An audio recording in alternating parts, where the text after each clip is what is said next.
नमस्कार, सन्मार्ग लाइव में आपका स्वागत है।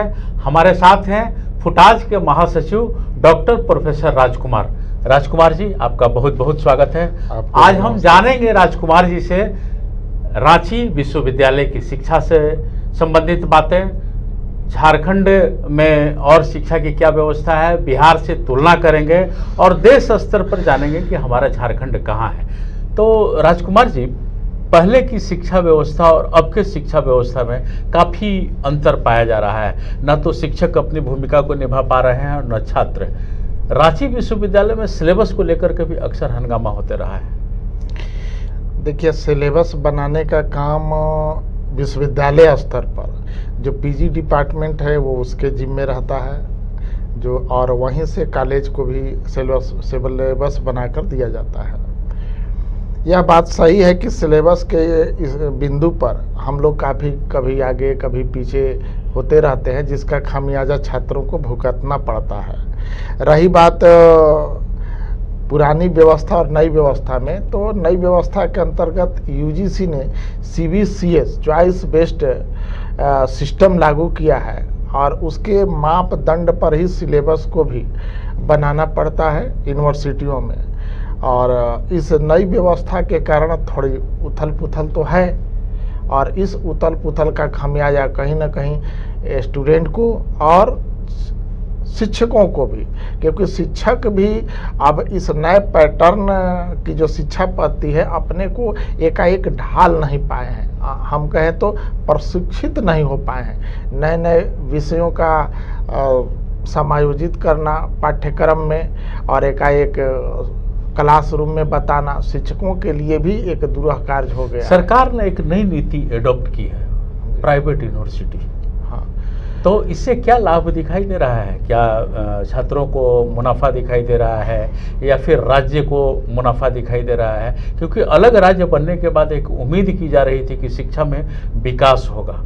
कहाँ तक हम पहुँचे हैं? देखिए, जब हम अपने प्राचीन काल की बात करेंगे तो कभी भी शिक्षा को व्यवसाय से नहीं जोड़ा गया है, और यही कारण है कि उच्च शिक्षा के क्षेत्र में जो शिक्षक कार्यरत हैं उन्हें वेतन न देकर अनुदान दिया जाता है और शिक्षा की एक अपनी गरिमा रहती है।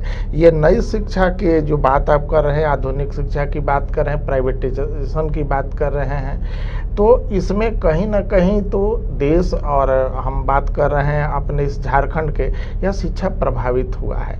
अभी आप देखें तो हमारे जो सरकारी यूनिवर्सिटियां हैं वो लगभग 8 की संख्या में हैं, और उससे ज़्यादा प्राइवेट यूनिवर्सिटियां खुल गई हैं। जो प्राइवेट हैं कभी भी गरीब प्रस्त बच्चों के लिए लाभदायक नहीं है, क्योंकि उनका अपनी स्वतंत्रता है, अपने फीस लागू करते हैं और उन पर मान्यता देने के बाद राज्य सरकार या राज्य महकमा का बहुत दबाव नहीं रहता है, और न ही उन पर कोई प्रशासनिक, नहीं शैक्षणिक। ऐसे भी स्वतंत्रता की लड़ाई, हम स्वतंत्र हुए थे तो सबसे जरूरी चीज होती है शिक्षा। तो शिक्षा को तो स्वतंत्र रहना ही चाहिए और मुनाफा का दृष्टि से इसको नहीं देखा जाना चाहिए। आप एकदम सही कर रहे हैं। राज्य को शिक्षा, स्वास्थ्य और सुरक्षा, और यही 3 चीज़ देना है। लेकिन शिक्षा देख रहे हैं कि काफ़ी महंगा होते जा रहा है। यहाँ भी प्राइवेटाइजेशन में 9-10 यूनिवर्सिटियाँ खुल गई हैं, लेकिन यहाँ के जनजातीय बच्चे या गरीब प्रस्त बच्चों को लाभ हो रहा है, ऐसी बात नहीं है। राज्य के जो सरकारी यूनिवर्सिटीज़ हैं उनमें पढ़ने वाले लगभग 7 लाख बच्चे हैं। 79 कंस्टिट्यूएंट कॉलेजेज हैं और जो यूनिवर्सिटियां हैं मैं उनकी बात कर रहा हूं। और यही बात आप राज्य के अन्य जो प्राइवेट यूनिवर्सिटियां हैं उनमें मुश्किल से 7-7.5 हज़ार बच्चे हैं। उनके फीसेज हाई हैं और पता नहीं है कि कैंपस के अंदर में क्या हो रहा है, नहीं हो रहा है। यहाँ तो महामहिम के स्तर से, राज्य सरकार के स्तर से और भिन्न भिन्न स्तरों पर गुणवत्ता की जांच होती है, और टीचर चाहे जितना भी गिरावट में गए हों उनके पास अभी भी नैतिकता बची हुई है कि आम लोग उनको और इस दृष्टि से देखें कि यह एक वह वर्ग है जो समाज में उच्च स्थान पर है और उच्च स्थान की बात करता है। नहीं, आप जैसे सिलेबस की बात कर रहे हैं तो सिलेबस तो जेएनयू का भी बनता है जी। इस विद्यार्थी और शिक्षक दोनों मिल करके सिलेबस बनाते हैं। जी। अब आप यहाँ बता रहे हैं कि क्या उस पद्धति को हम लोग यहाँ एडॉप्ट देखिए, करें तो लाभ होगा या नुकसान नहीं, होगा? लाभ होगा, लाभ होगा। उच्च शिक्षा में जो विद्यार्थी रहते हैं वो विद्यार्थी कोई प्राइमरी और सेकेंडरी और मिडिल स्कूल के बच्चे नहीं रहते हैं, एक परिपक्व बच्चे हैं।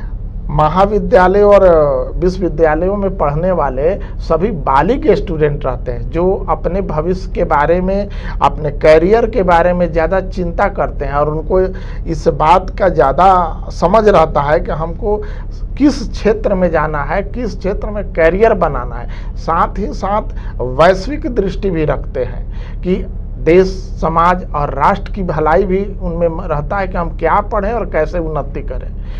अगर हम जेएनयू के तरह, दिल्ली यूनिवर्सिटी की तरह, बीएचयू के तरह जो सिलेबस हैं यहाँ अपनाएं तो अच्छा होगा, लेकिन हमको जेएनयू के तरह दिल्ली यूनिवर्सिटी, बीएचयू और तमाम यूनिवर्सिटी जिनका नाम आप एक एक कर बता रहे हैं, इंफ्रास्ट्रक्चर, आधारभूत संरचनाओं का भी हमें विकास यहाँ करना पड़ेगा। तो आधारभूत संरचना में सिर्फ बिल्डिंग ही नहीं होता है, शिक्षकों की भी सुनते हैं भारी कमी है। आधारभूत संरचना के कहने का मतलब मेरा सिर्फ ईंट, पत्थर और सीमेंट के बिल्डिंग से नहीं, उसमें पढ़ाने वाले शिक्षकों से है। भारतीय परिपाटी में झोपड़ियों तो में क्या परसेंटेज क्या है विद्यार्थी के हिसाब से? देखिए, कितने शिक्षक कम एक पढ़ते हैं? शिक्षक के नाते एक एसोसिएशन का, शिक्षकों का जो सबसे बड़ा समूह है उसका भी मैं महासचिव हूँ और उस नाते मैं बता रहा हूँ कि आज संपूर्ण राज्य में जो यूनिवर्सिटियां हैं, जो सरकारी यूनिवर्सिटियां हैं, जो सरकार के अनुदान से चलती हैं, वहाँ सबसे बड़ी जो समस्या है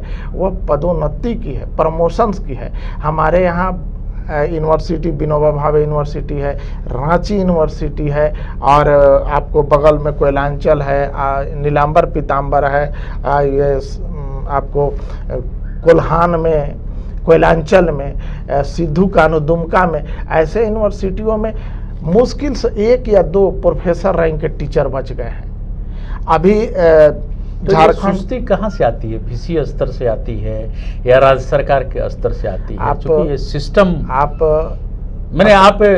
पत्रकारिता के क्षेत्र में एक मंजे हुए आदमी है। राज्य स्तर पर या विश्वविद्यालय के स्तर पर या कुलाधिपति कार्यालय के स्तर पर सुस्ती की बात कहिएगा तो कोई आदमी इसको मानता नहीं है। सब जगह आदमी एकदम मुस्तैद दिखाता है लेकिन काम नहीं होता है। आज स्थिति यही है कि बहुत सारे महाविद्यालयों में विभाग बंद हो रहे हैं या विभाग चल रहे हैं, 300-300 एडमिशन हो रहे हैं, पढ़ाने वाले एक भी टीचर नहीं है। एक प्रयास हुआ है कि क्लास वाइज औपबंधिक आधार पर कॉन्ट्रैक्चुअल टीचरों को बहाल करने का काम किया गया है। अभी जो परीक्षा हुई पार्ट 3 में इन टीचरों से मूल्यांकन भी कराया जा रहा है, लेकिन एक तरफ देखिएगा कि भारी असंतोष है। अभी हम गर्मी की छुट्टी अभी कैंसिल हो गया, लेकिन अन्य छुट्टियां होती हैं।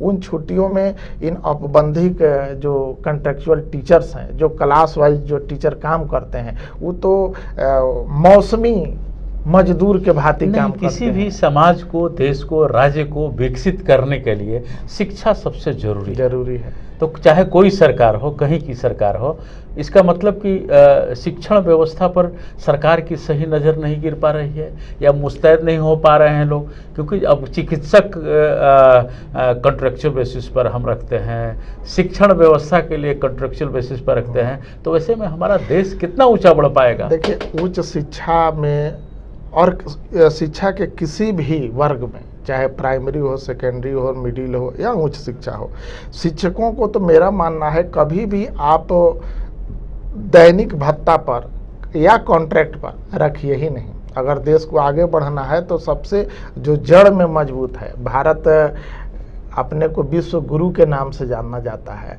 और विश्व में गुरु के नाम जानने से पहले यहाँ गुरु ही दरिद्रता और असंतुष्टि झेल रहे हैं। अभी देखे होंगे कि सहायक प्रोफेसरों की बहाली काफ़ी दिनों से लंबित है। प्रमोशन नहीं होने के कारण वैकेंसियाँ भी नहीं बन रही है। जो रीडर में है, रीडर में एसोसिएट प्रोफेसर है। अगर एसोसिएट प्रोफेसर कब का टाइम पूरा कर चुके हैं, अगर एसोसिएट प्रोफेसर बनेगा, जो असिस्टेंट प्रोफेसर है वो एसोसिएट बनेगा, तब तो नीचे का जो असिस्टेंट प्रोफेसर का पद है वो रिक्ति दिखेगा, और उस रिक्ति पर सरकार को सचेत होना चाहिए कि उन पर हम बहाल करें।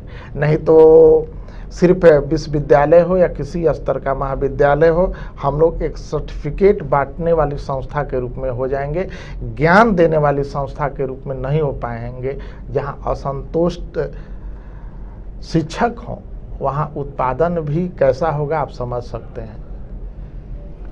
तो राजकुमार जी ने सही कहा कि राज्य के विकास के लिए, समाज के विकास के लिए विश्वविद्यालय सिर्फ प्रमाण पत्र देने वाला ना हो, बल्कि शिक्षा के साथ साथ उनके पास क्वालिटी, एबिलिटी सब हो। राजकुमार जी बहुत बहुत आपका धन्यवाद। आज बस इतना ही, नमस्कार। राज्य के तमाम शिक्षकों की ओर से आप और आपके संपूर्ण टीम को मेरा धन्यवाद।